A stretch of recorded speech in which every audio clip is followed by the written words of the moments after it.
안녕하세요. 우리는 지금 계속 하나님의 은혜 가운데서 창세기를 함께 나누고 있습니다. 시작의 책 창세기. 이 창세기는 50장으로 이루어져 있는 비교적 긴 책입니다. 뿐만 아니라 창세기는 시작의 책이기 때문에 성경을 전반적으로 이해하는 데 있어서 굉장히 중요한 책이기도 하죠. 이미 첫 시간에 말씀을 드린 것처럼 창세기는 1장서부터 11장까지 성경 고대사에 대해서 말씀을 합니다. 여기에서는 크게 4가지 사건을 다루고 있어요. 창조, 타락, 그리고 홍수, 그리고 바벨탑 사건입니다. 그리고 제2부에 해당되는 12장부터 50장까지는 4명의 인물을 집중 조명하고 있습니다. 족장 시대죠. 아브라함을 비롯해서 그의 아들 이삭, 그리고 야곱, 그리고 요셉입니다. 성경은 크게 이렇게 두 부분으로 나눌 수 있고, 그리고 8개의 단어로 축약할 수가 있습니다. 오늘은 이제 제2부에 해당되는 족장 시대의 두 번째 인물 이삭에 대해서 말씀을 나누고자 합니다. 사실은 다른 3명의 인물들에 비해서 아브라함이나 야곱이나 요셉에 비해서 기록 분량이 사실은 가장 적습니다. 왜냐하면 아주 걸출한 믿음의 조상이라고 일컫는 아버지 아브라함의 그늘에 가려진 이런 아들이 아닌가 이렇게 생각합니다. 이삭은 아버지의 사랑을 독차지했고, 그리고 아버지의 권위에 순종했던 이런 사람입니다. 그래서 이삭을 순종의 사람, 이렇게 이름을 붙여봤습니다. 이 이삭에 대해서 창세기 25장 12절부터 28장 9절까지에 있는 말씀을 본문으로 해서 2번에 걸쳐서 이삭에 대해서 함께 나누겠습니다. 이 이삭을 우리가 함께 나누면서 연약 가운데서도 영적 순결을 지키고, 그리고 주님의 뜻을 이루는 자여야 한다고 하는 것이 이삭에 관한 이런 말씀의 주제가 되겠습니다. 그러므로 모든 염려를 주께 맡기고 오직 하나님을 신뢰하는 참되고 바른 믿음의 생활과 영적인 것에 가치를 두고 살아가도록 하는 것이 우리 공부의 목표가 되겠습니다. 그러면 26번째 시간 갖겠습니다. 믿음의 조상 아브라함도 이미 지난 시간에 말씀드린 것처럼 175세의 기운이 지나여 열조에게로 돌아갑니다. 해쪽 속에게서 매입한 막벨라 굴에 그도 이미 장사된 그의 아내 곁에 장사가 됩니다. 하나님께서 그의 아들들 곧 이삭과 이스마엘에게 복을 주십니다.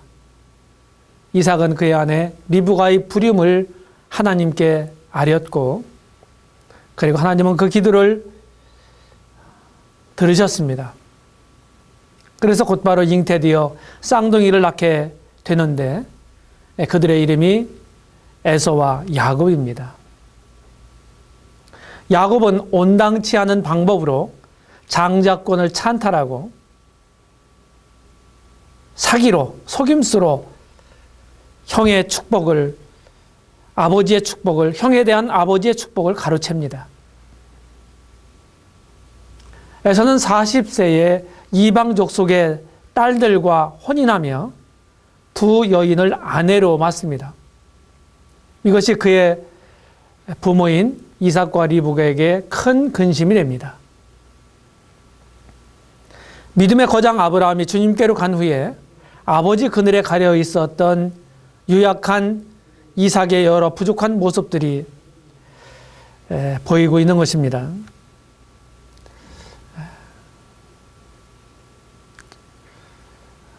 두 번의 시간에 걸쳐서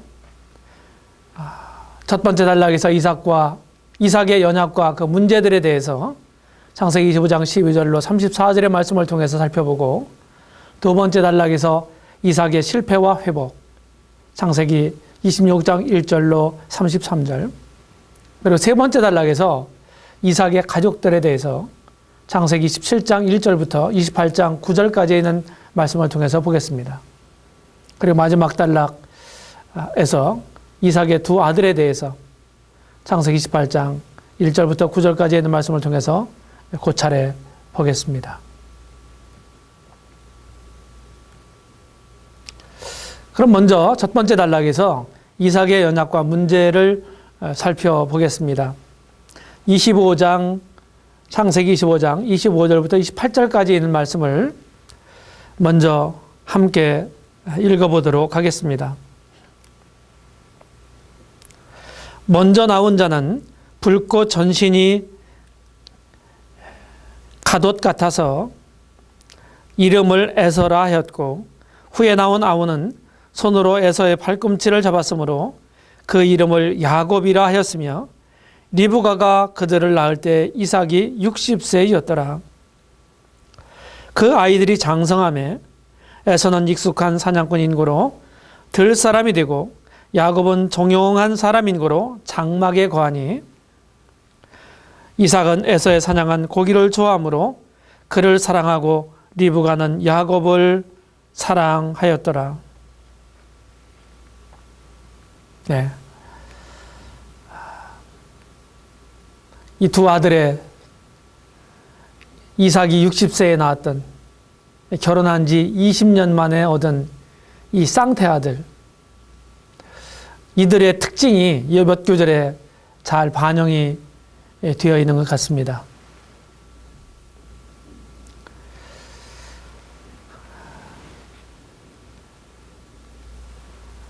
이 부부의 문제가 있습니다. 이삭과 리브가의 문제죠. 이삭과 리브가에게는 이 상반된 기질의 쌍둥이, 즉 에서와 야곱이 있습니다.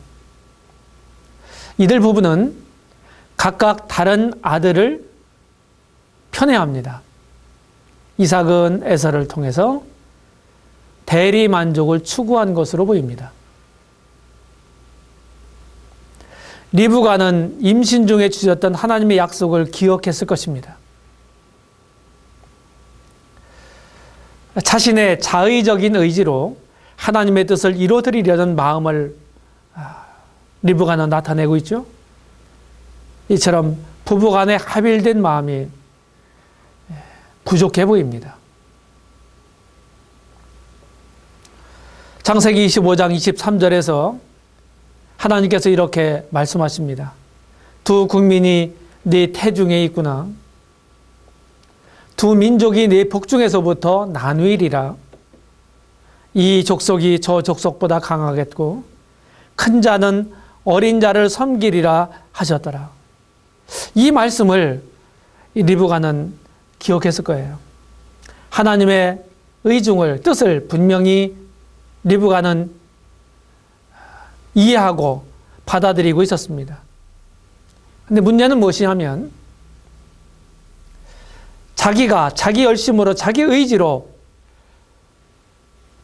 그 하나님의 뜻을 이루어드리려고 하는 이런 잘못된 열심을 우리는 리브가를 통해서 보게 되는 것입니다. 자, 부부의 문제뿐만 아니라 이 자식의 문제가 있습니다. 우리가 29절로 34절에 보게 되면은 에서와 야곱의 문제를 우리가 보게 돼요. 바로 에서는 영적 가치관이 부재했던 사람입니다. 29절에서 육신적인 일로 인해서 아주 곤비했고, 32절에 보게 되면은 에서가 가로되 내가 죽게 되었으니 이 장자의 명분이 내게 무엇이 유익하리요? 라고 말함으로써 영적인 일에 무관심을 드러냈습니다. 그래서 에서는 장자의 명분을 경홀히 여겼던 것입니다.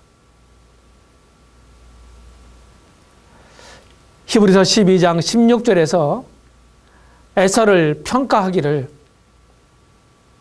한 그릇 식물을 위하여 장자의 명분을 판 에서와 같이 망령된 자, 이 자들에 대해서 말씀합니다. 다시 말하면 한 그릇 식물을 위해서 장자의 명분을 판 에서는 망령된 자였다. 제정신이 아니었다는 거죠. 노인들이 이제 치매에 걸리지 않습니까? 예전에는 그것을 망령 들렸다고 그랬습니다. 나중에 후회하면서 울며 구했지만 에서는 후에 회개할 기회를 얻지 못했다고 히브리서 12장 17절에서 말씀하고 있습니다. 우리는 이와 같은 에서를 통해서 순간의 선택이 평생을, 영원을 좌우하는 모습을 보게 됩니다.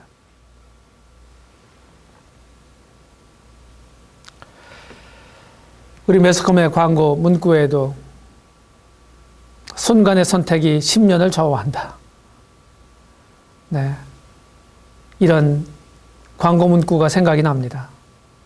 10년이 아니라 영적인 것을 잘못 선택하면 평생, 아니 영원을 선택하는 것과 같습니다. 반면에 야곱은 이익에 아주 밝은 사람이었던 것 같습니다. 그리고 자신이 목표한 것을 획득하는데 아주 집요한 사람이었습니다.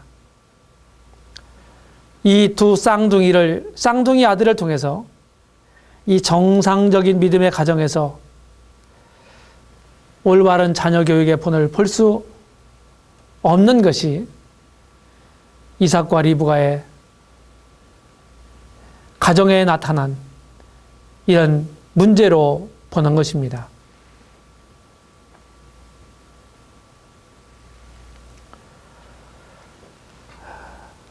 이제 두 번째 단락에서 이삭이 실패하고 다시금 회복하는 이런 모습을 우리는 26장을 통해서 살펴볼 수가 있습니다. 1절부터 5절까지 말씀을 읽겠습니다. 아브라함 때에 첫 흉년이 들었더니 그 땅에 또 흉년이 들매 이삭이 그랄로 가서 블레셋 왕 아비멜렉에게 이르렀더니 여호와께서 이삭에게 나타나 가라사대 애굽으로 내려가지 말고 내가 네게 지시하는 땅에 거하라. 이 땅에 유하면 내가 너와 함께 있어 네게 복을 주고 내가 이 모든 땅을 너와 네 자손에게 주리라. 내가 네 아비 아브라함에게 맹세한 것을 이루어 네 자손을 하늘의 별과 같이 번성케 하며 이 모든 땅을 네 자손에게 주리니 네 자손을 인하여 천하 만민이 복을 받으리라. 이는 아브라함이 내 말을 순종하고 내 명령과 내 계명과 내 율례와 내 법도를 지켰음이니라 하시니라. 하나님이 말씀하셨어요. 이삭에게 말씀하신 것입니다. 아브라함 때에도 하나님 주셨던 가나안 땅에 흉년이 들자 그가 애굽으로 내려가서 잃어버린 세월을 지내야 했습니다. 여전히 흉년은 기근은 오게 마련이죠. 이삭 때에도 마찬가지였습니다. 그래서 애굽 가까운 그랄로 이삭이 이주하는 모습을 보게 되죠. 이삭이 실패한 원인이 무엇입니까? 흉년이 들었어요. 흉년이. 살고 있는 땅에 흉년이 들어서 먹고 살기가 어렵게 됐어요. 그래서 자기의 거주 지경을 애굽 가까운 그랄로 옮깁니다. 오래전에 아버지 아브라함이 그랬습니다. 우리가 이 모습을 보게 되면 부전자전입니다.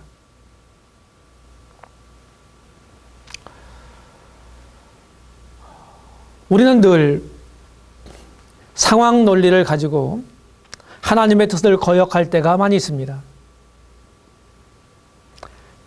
그 상황 논리는 매우 합리적이고 이성적인 이런 판단으로 보입니다.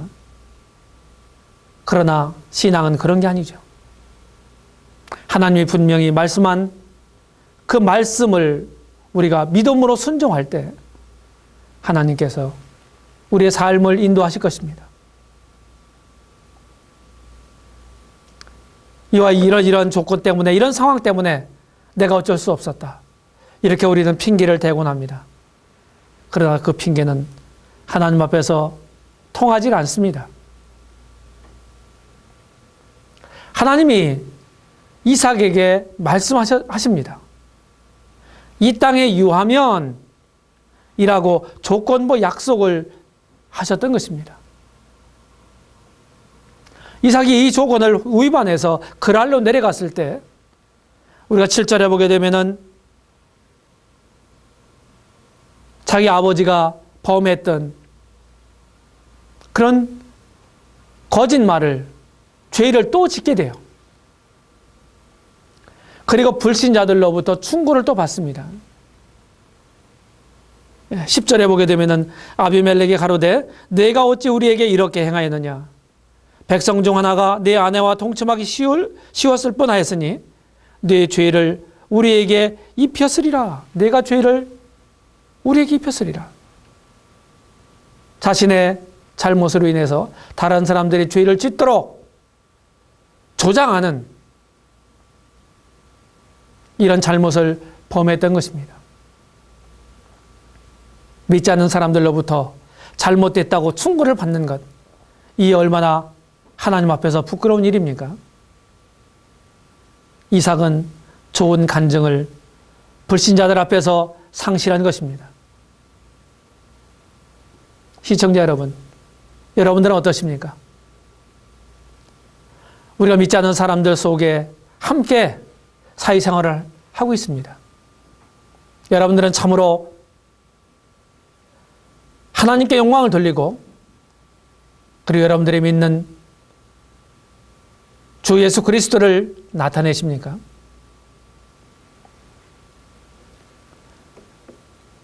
아니면 그분의 이름에 욕을 돌리고 있습니까? 어떤 사람은 말했습니다. 세상 사람들은 성경을 읽지 않지만 바로 믿는 우리들을 통해서 그들은 성경을 읽는다. 그렇다고 한다면 우리들의 행동거지가 얼마나 중요한가 하는 사실을 보게 됩니다. 우리들의 삶이, 우리의 간증이 얼마나 중요한가 하는 사실을 다시 한번 이 이삭의 실패를 통해서 배우게 되는 것입니다. 이처럼 우리도 어떤 상황을 잠시 모면하기 위해서 거짓말을 하게 되면은 바로 그 죄가 점점 자신을 옥죄어 올 것입니다. 죄는 죄를 낳습니다. 거짓말을 한번 하게 되면, 죄를 짓게 되면 그 죄를 덮기 위해서 또 다른 거짓말이 필요합니다. 사실은 언젠가는 드러날 그 일을 위해서 우리는 계속해서 죄를 짓고 마는 것입니다. 그러므로 언제나 정직함은 잃어서는 안 됩니다. 원칙과 정도를 지키면서 우리가 행하는 것 굉장히 중요합니다. 우리는 다른 사람들로부터 신뢰를 잃으면 안 되는 것입니다. 기업이 신용 본위의 경영을 해야 하는 것처럼 바로 우리들도 우리의 삶의 경영도 다른 사람들로부터 신뢰를 얻도록 우리 삶을 경영해야 합니다. 우리도 정직한 사람이 되어야 하는 것이죠.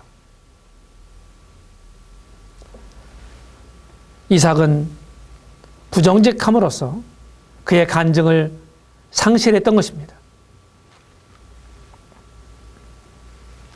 뿐만 아니라 이삭이 회복합니다. 26장 12절로 33절을 통해서 그 사실을 보게 됩니다.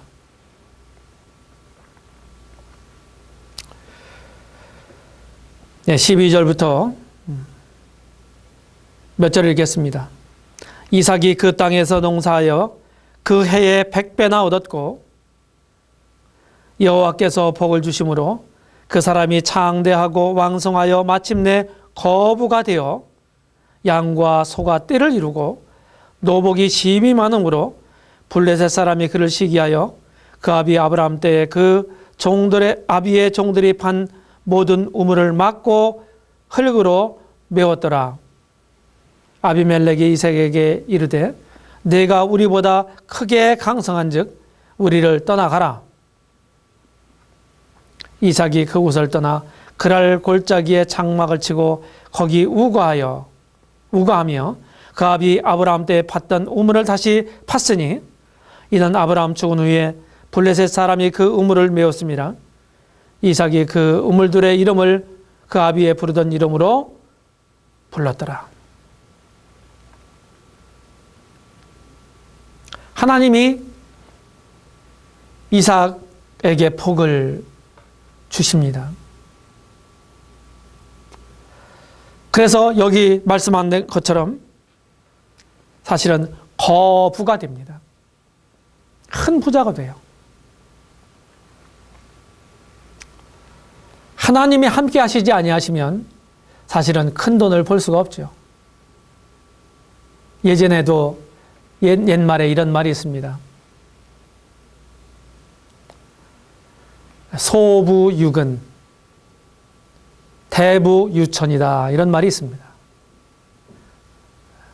작은 부자는 근면 성실을 통해서 되고 큰 부자는 하늘에서 낸다 하는 말입니다.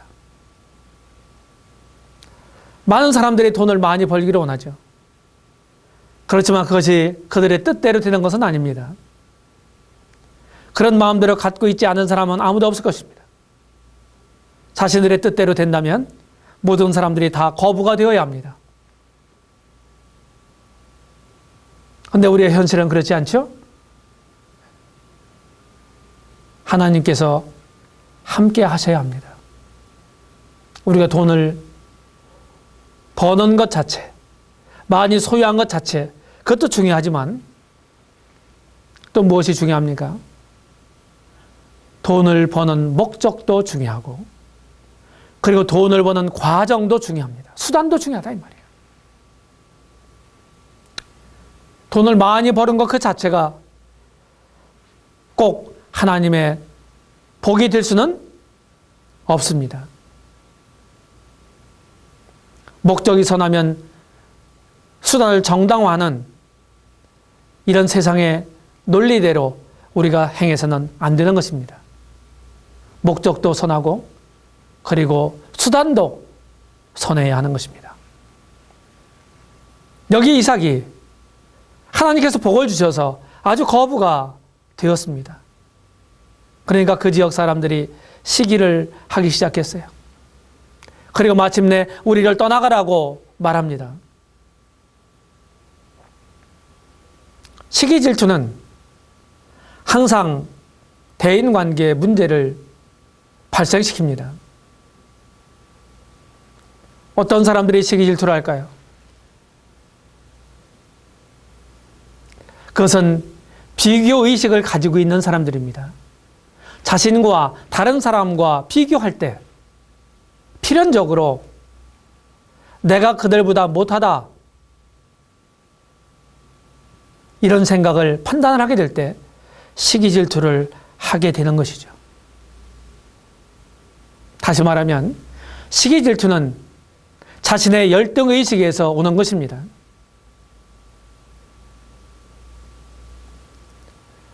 이것이 세상 사람들에게만 있는 것입니까? 영적인 세계에도 믿음 안에서도 이런 일들이 있는 것입니다. 우리는 그런 일을 볼 때 슬픔을 삼키게 되는 것입니다. 다른 사람이 잘 되고, 다른 형제가 잘 되고, 다른 교회가 잘 되고, 이런 것들에 대해서 한 점 의혹 없이 시기심이나 질투심을 갖지 않으셨습니까? 그런 마음을 여러분들이 가졌다고 한다면 그것은 자신의 열등감으로부터 시작되는 것입니다. 이처럼 그런 시기 질투 때문에 관계에 문제가 생길 뿐만 아니라 다툼이 생기게 돼요. 여기 20절에 그렇게 말씀하고 있지 않습니까? 이처럼 질투는 관계에 문제를 가져옵니다. 그것은 자기 욕심으로부터 출발하는 거예요. 자신의 연약과 열등감으로부터 시작되는 것입니다. 만일에 자신이 상대방보다 모든 면에서 더 형편이 낮고 더 가지고 있다고 생각하면 아마도 시기 질투는 하지 않게 될 것입니다. 그래서 시기와 질투는 쌍둥이 자매와 같습니다.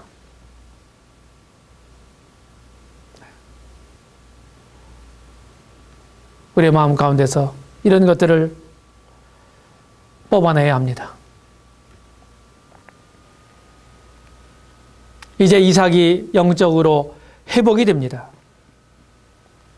23절 이하에 보게 되면 25절까지 보시면 이삭이 거기로부터 부엘세바로 올라갔더니 그 밤에 여호와께서 그에게 나타나 가라사대 너는 네 아비 아브라함의 하나님이니 두려워 말라.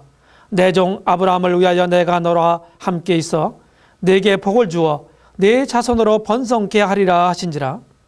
이삭이 그곳에 단을 쌓아 여호와의 이름을 부르고 거기 장막을 쳤더니 그 종들이 거기서도 우물을 팠더라. 그랄로부터 부엘세바로 올라갑니다. 이삭의 아버지 아브라함도 애굽에 내려가서 은금과 육축을 많이 가지고 얻어가지고 애굽에서 나오잖아요. 이삭이 꼭 그렇습니다. 그리고 부엘세바로 올라가요. 부엘세바는 예루살렘 남쪽으로 있는 유대 광야의 끝자락에 있습니다. 그곳은 아버지 아브라함이 우물을 팠던 곳이다 이렇게 말하고 있습니다. 부엘세바는 헤브론의 남서쪽 43km 지점에 있습니다. 그래서 7 우물, 맹세의 우물, 언약의 우물이라고 하는 뜻을 가지고 있습니다. 우리가 방금 읽은 것처럼 24절에서 하나님께서 심약한 이삭이 그랄 사람들에 의해서 추방당한 거나 마찬가지잖아요. 그런 이삭에게 하나님이 나타나셔서 나는 네 아비 아브라함의 하나님이다. 두려워 말아라. 내 종 아브라함을 위해서 내가 너와 함께 있어 내게 복을 주어 네 자손으로 번성하게 할 거다. 이렇게 다시 한번 확인시켜 주십니다. 아브라함과의 약속을 내가 꼭 지키겠다, 이루겠다 이렇게 약속하십니다. 하나님은 참으로 시건치 않는 분이시죠. 하나님과 만나고 그 음성을 듣는다는 것, 이것이 얼마나 복된 일입니까? 이삭은 그곳에서 단을 쌓습니다. 그리고 하나님의 이름을 부릅니다. 그리고 거기에 장막을 칩니다. 그리고 거기서도 우물을 팠습니다. 단을 쌓았다는 건 무엇입니까? 하나님께 예배를 드렸다고 하는 거예요. 늘 헤브론이나 부엘세바에서 거할 때 믿음의 족장들은 단을 쌓아서 하나님의 이름을 부르고 하나님께 진정한 예를 갖췄습니다. 그것을 떠날 때 많은 문제들이 생기게 돼요. 거기서도 우물을 봤다. 이 우물은 광야에서 마치 생명과 같습니다. 광야는 사막입니다. 초목도 없어요. 물이 없다고 한다면 한시라도 살아갈 수가 없습니다. 물이 얼마나 광야에서 소중한 것입니까? 저는 수년 전에 이곳 이스라엘 유대 광야를 가보았습니다. 그곳에 살고 있는 베두인들, 그들은 거기서 적응하며 살고 있는 사람들입니다. 아랍족들 중에 하나죠. 물은 그들에게 마치 그야말로 생명수입니다. 여기서 이 부엘세바에서 이삭이 거주지를 옮기고 단을 쌓고 하나님께 예배드리고 하나님의 이름을 부르고 거기 장막을 치고 우물을 팠던 것입니다. 여기서 이제 살겠다 하는 뜻이죠. 이삭이 결국 승리합니다. 이삭을 대적했던 아비멜렉이 군대 장관을 대동하고 이삭을 찾아옵니다. 26절, 27절에 보면 그렇게 되어 있죠?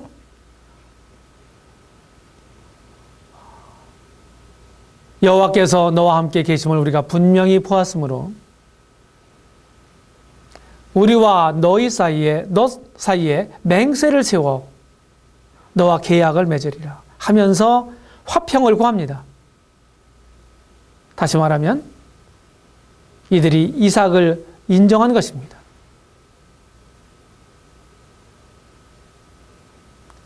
자신을 시기하고 질투했던, 대적했던 사람들로부터 인정을 받는 것. 역시 그것은 하나님이 함께 하심으로써 얻게 된 힘이라고 생각합니다. 그리고 이삭에게 그들이 제안을 해요. 너는 우리를 해하지 말라. 이는 우리가 너를 범하지 아니하고 선한 일만 내게 행하며 너로 평안히 가게 하였음이니라. 이제 너는 여호와께 복을 받은 자니라 라고 29절에서 말을 합니다. 화친을 구하는 것입니다. 화친. 이삭에게는 누가 봐도 힘이 있었습니다. 사람들은 강자 앞에 머리를 조아리는 법이죠. 아비멜렉은 이삭과 화친을 이렇게 해서 이룩했습니다.